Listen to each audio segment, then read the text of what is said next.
विकास के मुद्दे पर तो उत्तर प्रदेश में एक और सरकार लड़ रही है, बीजेपी सरकार, सबका साथ सबका विकास।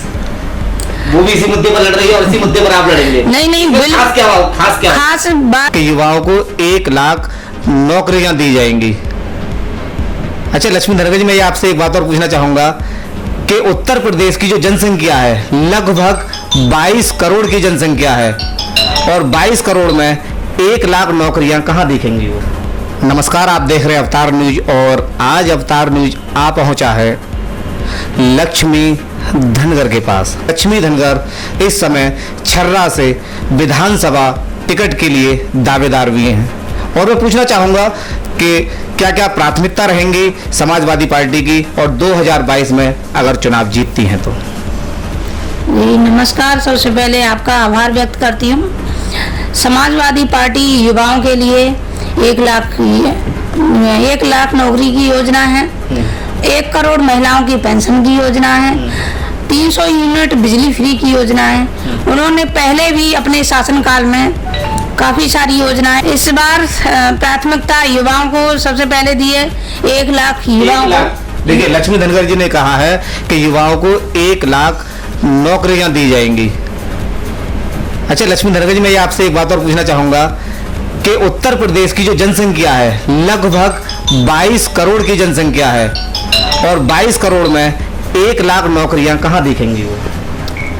ये तो माननीय अखिलेश जी ने उनका निर्णय है और आगे और भी बढ़ेंगी योजनाएं।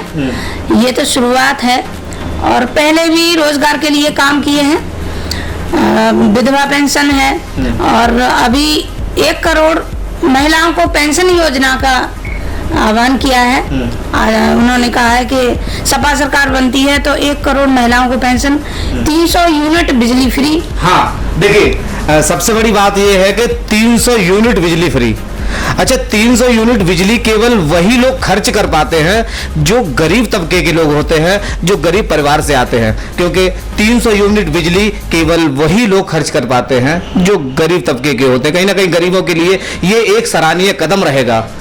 लेकिन ऐसा तो नहीं है कि फ्री की अगर बिजली मिलने से लोगों को फिर आगे लत मिल जाए कि 300 की जगह 400 की जाए या 500 की जाए, ऐसा होने लगे कहीं। जी ये तो माननीय अखिलेश जी का निर्णय हुआ और सत्ता में आते क्या करेंगे। आज की मैं कंडीशन बता रही हूँ, मैं छर्रा विधानसभा में काम कर रही हूँ। वैसे मैं पूर्व लोकसभा प्रत्याशी रही हूँ। 2019 में मैं लोकसभा इलेक्शन लड़ी थी इंडिपेंडेंट और 15 प्रत्याशियों में चौथे स्थान पर रही थी।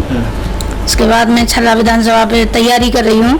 ये मेरी गृह विधानसभा है, मायका ससुराल और मेरा आवास यहीं पे है।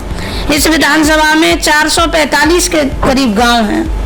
मैंने 370 के लगभग गांव में नुक्कड़ सभाएं करी हैं। महिला सशक्तिकरण, बाल विकास, शिक्षा, स्वास्थ्य, पर्यावरण जैसे मुद्दों पर काम किया है। माननीय राष्ट्रीय अध्यक्ष अखिलेश जी की कार्यशैली, समाजवादी पार्टी की विचारधाराओं पर प्रचार प्रसार किया है, लोगों को उनकी विचारधारा और कार्यशैली के बारे में बताया। समाजवादी पार्टी एक ऐसी पार्टी है सभी को साथ लेकर चलती है। आज क्षेत्र में जो समस्या है सबसे ज्यादा रोजगार की समस्या है। हमारा युवा BSc, MSc, BTech, MTech घास काटने के लिए मजबूर है। पूरे भारत में कहीं भी चुनाव हो, लेकिन उत्तर प्रदेश का जो चुनाव है वो सबसे कठिन और सबसे जटिल चुनाव माना जाता है, क्योंकि उत्तर प्रदेश में सबसे ज्यादा जिले हैं और कहीं ना कहीं जो जनसंख्या है उत्तर प्रदेश में सबसे ज्यादा है। तो मैं एक बात ये पूछना चाहूंगा, उत्तर प्रदेश में अगर बीजेपी पार्टी को कोई टक्कर दे सकता है तो वो केवल एक समाजवादी पार्टी है जो कि बहुत ही दमखम के साथ अपने प्रत्याशियों का चयन करेगी।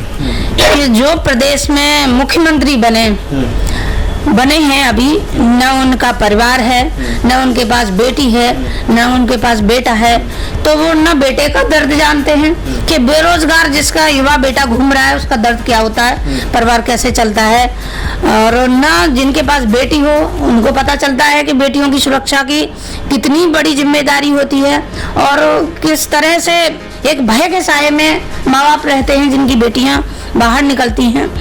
तो कम से कम मैं पूरे उत्तर प्रदेश को माननीय अखिलेश जी के रूप में मुख्यमंत्री बनते देखना चाहती हूँ।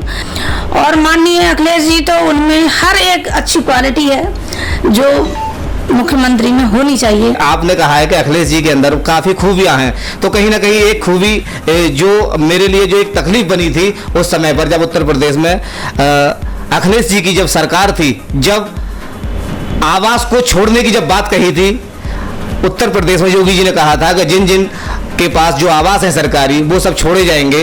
और जब उन्होंने आवास को छोड़ा था उस समय पर उस आवास को पूरी तरह से खंडित कर दिया गया था और वहां किस तरह से तोड़ फोड़ मचाई थी, वो चीज भी मीडिया में सबके आगे आई थी। उस पर क्या कहना चाहिए? ये बिल्कुल ही झूठ है, ऐसा कुछ नहीं हुआ था। माननीय आदित्यनाथ योगी जी ने जब गृह में प्रवेश किया था तो गंगा जल से धुलाया था और शुद्धिकरण किया था। ये उनकी मानसिकता, जो ऊंच नीच का भेद उनकी मानसिकता में लगा हुआ है, उस चीज को दर्शाती है। और ये सब बातें आप जो कह रहे हैं ये मिथ्या हैं, बिल्कुल झूठ। अखिलेश जी सभी धर्म का सम्मान करते हैं, मस्जिद हो, मंदिर हो, गुरुद्वारा हो, चर्च हो, और सभी धर्म का वो सम्मान करते हैं और करना भी चाहिए।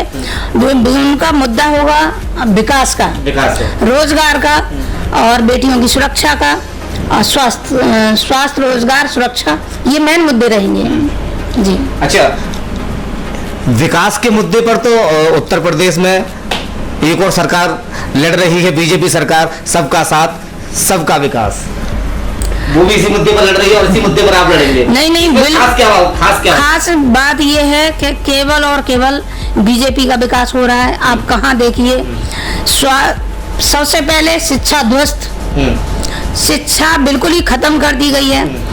और उसके बाद आप रोजगार देखिए, युवा में इसमें पूरे उत्तर प्रदेश की रीडिंग लेती रहती हूँ मैं, क्या आप तो ज़्यादा देखते होंगे कि युवा हमारे कितने परेशान हैं। आज मैं गांव देहात में जाती हूँ, महिलाएं 10-10 रुपए के लिए परेशान हैं, रोजगार नहीं है, कहाँ से जीवन यापन करें। शिक्षा, एक मोबाइल पकड़ा दिया, नेट पकड़ा दिया, भैंस बेच के मोबाइल तो खरीद लेते हैं, नेट कहाँ से पढ़वाएं, इंटरनेट नहीं आता, बच्चे बिल्कुल अशिक्षित होते जा रहे हैं। जब शिक्षित होंगे नहीं तो अपनी आवाज़ उठाएंगे कैसे? रोजगार है नहीं तो वो कैसे आगे बढ़ेंगे? तो देखिए, हमारे साथ थी लक्ष्मी धनगर। बने रहिए हमारे साथ, मैं पिराजा, अवतार न्यूज।